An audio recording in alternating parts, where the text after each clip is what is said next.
Well, Peter Obi has confirmed that he will contest the 2027 presidential election, stating he's willing to serve only one term. Now, the 2023 presidential candidate of the Labour Party ruled out any joint tickets with Atiku Abubakar and emphasized that any coalition he joins must focus on insecurity, economic recovery, and poverty reduction.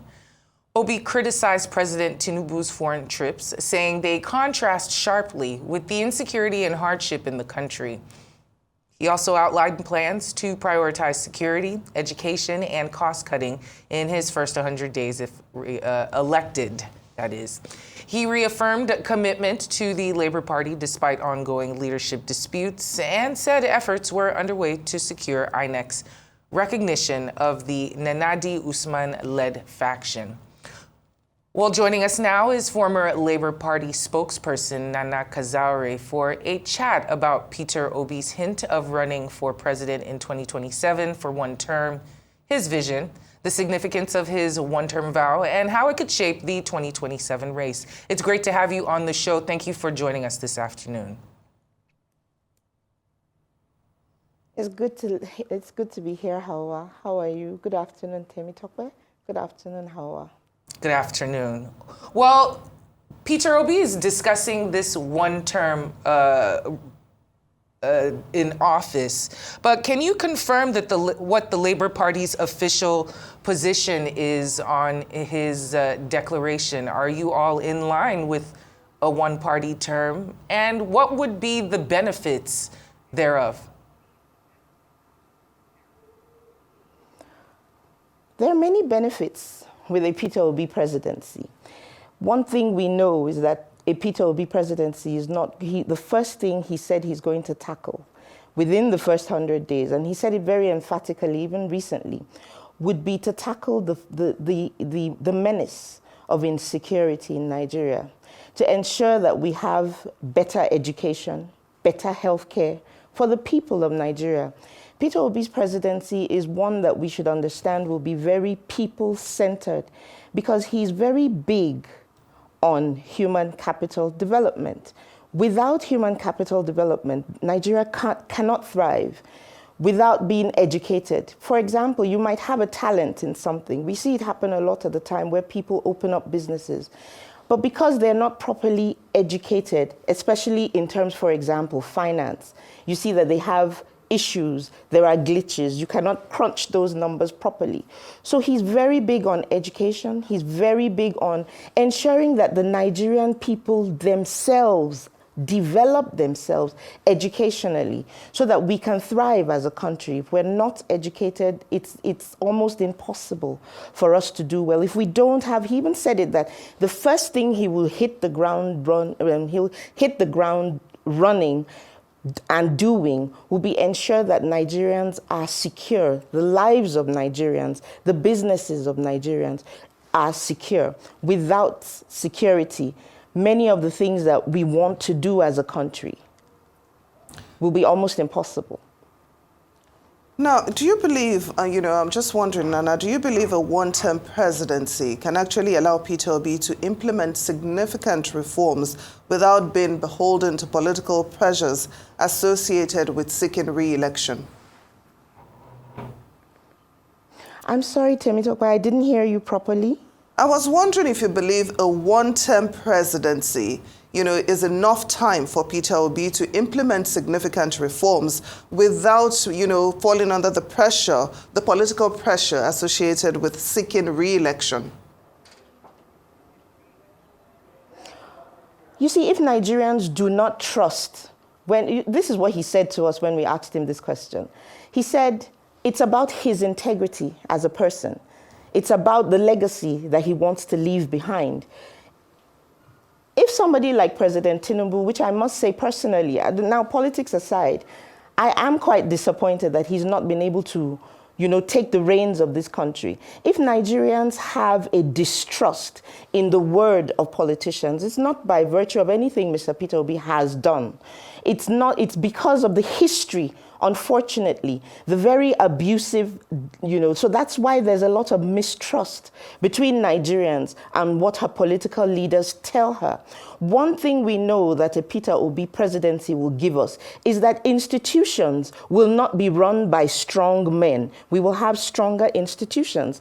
And that's where this is what I want to say. I've said it before on this same platform. If Mr. Peter Obi is the president of Nigeria come 2027, after the elections, and he does well by 2031, trust and believe that it will be Nigerians themselves that would be asking for him to continue. But if Tinubu's government can do so woefully in just 2 years, then it tells you how much time, it tells you what can be done in the same period of time by a man who is determined to serve the people, to serve the country, and to redirect and retool the minds of Nigerians towards a better country. So, yes, I believe that a one-term, if he says that's what he's going to do, it is what he's going to do. He's a man of his word. People see Mr. Peter Obi as someone he's calm, he's very circumspect in what he does, but he's also very firm. And so, yes, if he says he will run for one term, I do not know that that's what's on the table yet. But he did say that if that's what is put on the table, and if he says he's going to run for one term, then so be it. That's what he'll do. And we do trust and believe that that's exactly what he'll do. And just to hammer the point in one more time, I know you said that 2 years was enough or 4 years was enough to dismantle a system, but with one term, does it really provide Peter Obi the fair chance to implement any of the transformative changes that the party might envision, also knowing that there is a lot of uphill battle and resistance against his presidency, his candidacy, et cetera? Is that enough time? 4 years is enough time. Nigerians have been through so much, and when you have the people behind you, when you are focused, when you say that you're going to tackle criminality, we know that a presidency with Peter Obi, we're not going to have budgets that are being padded unnecessarily. So yes, it's enough time. We already know that a presidency with Peter Obi is not going to use 39 billion naira, for example, to renovate the ICC. He's going to ask, what can 39 billion naira do in healthcare, primary healthcare? What will 39 billion naira do if we split it into three, 10 billion in education, for example, healthcare, and what can it do with security, to tackle the matters of insecurity? He has said that he's going to make sure that he tackles corruption head on. He's going to make sure that, he's going to cut down the cost of governance. He's not going to be flying.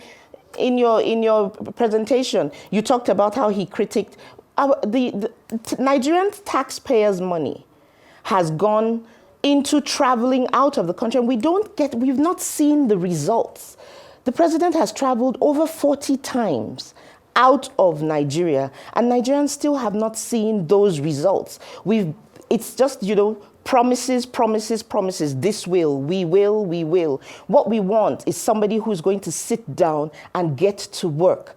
You hear, the monies are going to, the local governments are receiving better, more money coming to them. But I'm not aware, they should show us the bank accounts where local governments have started to receive these monies. And as long as the Supreme Court judgment is not followed and there's a delay, then it begins to undermine the positioning of even our Supreme Court judgments. So much is going, awry in this country, and we're just sitting down like sitting ducks and we're watching. Come 2027, it's going to be the Nigerian people who are tired against this administration. We sit down and we look, why are they so quick to foreclose on opposition? You see them celebrating that people are coming to join their party. You don't see them sitting down with the people who are killed and maimed, people whose livelihoods are destroyed on a daily basis in this country. You don't see, that's what we should be talking about. The Nigerian person, the Nigerian people. Hawa, I'd like to ask a question.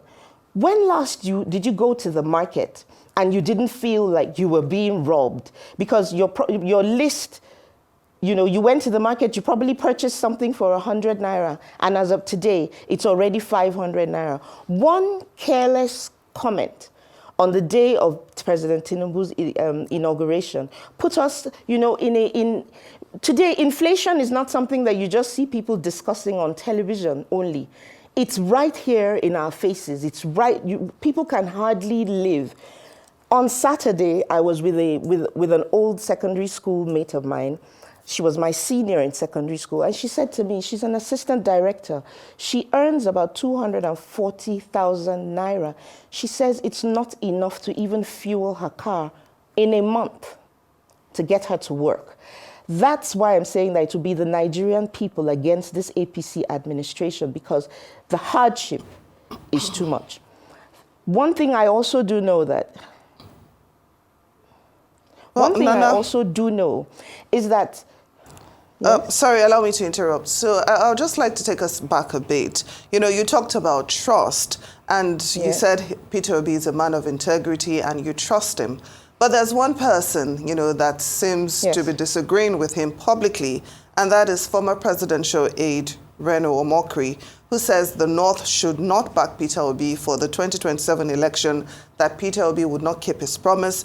He also published an email that he believes shows Peter Obi lobbying Atiku Abubakar to be his running mate in 2019.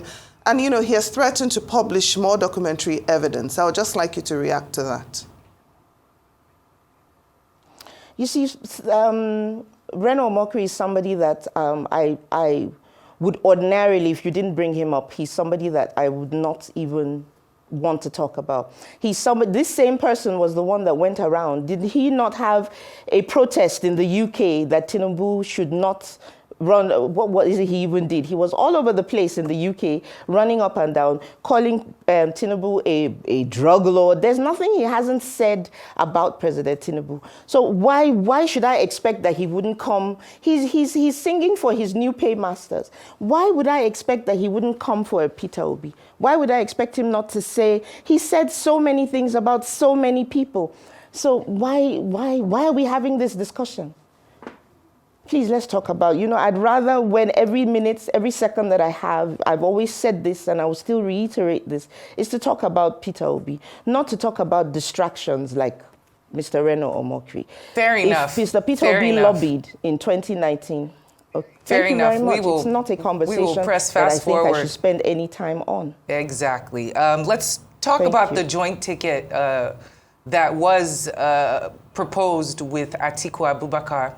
What exactly went wrong there? Why is Peter Obi not inclined to join any form of coalition when it seems that the people in the Labour Party themselves, yourself excluded, and some other of those who work directly for Peter Obi's presidential campaign, it seems like the Labour Party itself have turned against him. So outsiders looking in are wondering where the safe space would be for him to even run and get a presidential candidacy, for him to even run for one term. What do you say? That's why we're still in the coalition talks. Okay. Soon there will be announcements that will be made that will allay many people's fears. I do not agree that the Labour Party in its entirety, it's a group that have decided to go the way they want to go. We have a Supreme Court judgment. And even in the last outing that Mr. Peter Obi had, he said it, that he's hopeful that the Supreme Court judgment is what is going to be supreme. The party, and you know, he said it, that the party should be what is supreme. We cannot take the feelings and the misgivings of a group of people and say that's sacrosanct, that is what the Labour Party wants. No, he's still in the Labour Party. And like he said, it's still work in progress. We still have some time. So I think what Nigerians should do, rather than just go with all these permutations and run with it, watch the man in action. He's not the sort of person that likes to dabble and he's not the type of person that wants to do things that are outside the rule of law. If not, then he would be the dictator and be the autocrat that we say we do not want in government. So in due time and in due course, you will see that the coalition talks, the people who emerge, the groupings and the leadership that will come together in due time. I don't want to give dates, but I know that very, very soon we will understand and see what's going on within the coalition. And he has told us, whatever the situation is, he's the first, but we will hear it from him first and not from third parties. So we just have to wait when things are properly finalized, because, you know, he's also in the position where he has to consult. So it's not just about what he wants. I've said it before, he's running for this office through many hopeful Nigerians. He's not running just by himself, for himself. Yes, he has an ambition that we support, but we should also understand that because he's in consultations, it's not something that we should bring to the table just yet. We are still in coalition talks. We know that in the near future, very soon, there will be all the answers to these questions, but there won't be a coalition is highly unlikely at this time. Now, considering how the 2023 election played out, how optimistic are you that Peter Obi's commitment to a non-violent and transparent campaign will be enough to attract voters who seem to have grown disillusioned with the way we play politics in Nigeria? You see, that's not Mr. Peter Obi's fault. And that's one thing that irks me as an individual, as a person, Temi Tokwe. That's one thing that when I see the level of insecurity, what the government, I'm taking the full responsibility of saying this, you can tell that certain people there's no political will to secure the lives, so that there will be apathy amongst the people. But what I will say is that Nigerians we will not cower. Yes, 2023 happened and lessons have been learned. It won't happen again. This time, you can see if you're somebody who's been following what we're doing, we've been going through our registrations, we've been educating people, we've been talking to grassroots for people to be educated on the reasons why it is detrimental to your life, it is detrimental to your future for you to think it's okay for somebody to come and give you 10,000, maximum maybe 200,000. After the elections, then what? So you see, in a way, what we do when we're speaking to people in the grassroots, when we're talking with Nigerians, the first thing we say, like we say in local parlance, how market? How market? And because everybody knows where the shoe pinches, people can't go to hospitals. For example, there was a medication I used to get at 700 naira. That particular tablet, 700 naira per tablet, as we speak, 2 years down the line, it cost 4,200 for the same drug. So you can see that people can barely even, we're talking feeding, we're talking healthcare, even transportation. So when we say how market, we're telling you, you can't sell your conscience. You mustn't sell your vote, because it does not, at the end of the day, we all suffer it. At the end of the day, the people who, the political merchants who are there for their own self-aggrandizement and not for the service of the people are the ones who are enjoying themselves. And the rest of us sit down in a country like Nigeria that is endowed, and all we have is suffering. All we have are tales of death. All we have is the stench of death. All we have is the fear that if I'm moving from point A to B, am I safe?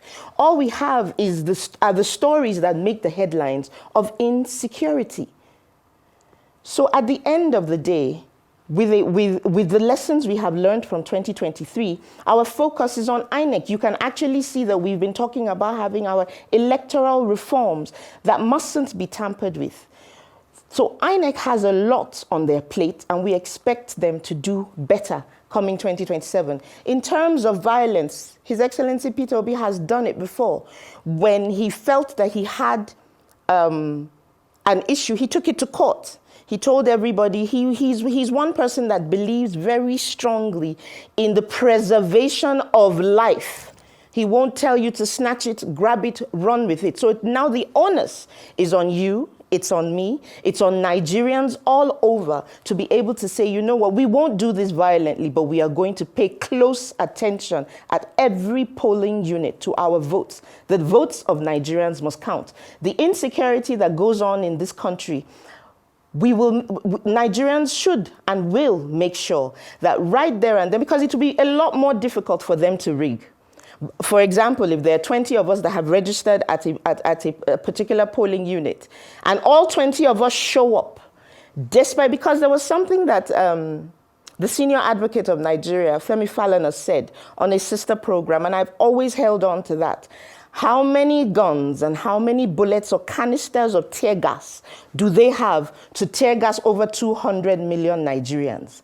This time, we're not going to sit down on our laurels and allow our voices be stifled or be quenched by some barons of Lagos, by some godfathers of Lagos. No, no, no. Nigerians will take their country into their hands. Nigerians, those are the conversations we're having now. You can see why a man like Peter Obi is on the lips of everybody. People are just tired of the status quo. People are tired of, how can you have a budget that was padded for one solar light, about 260-something million? That's absolutely ridiculous.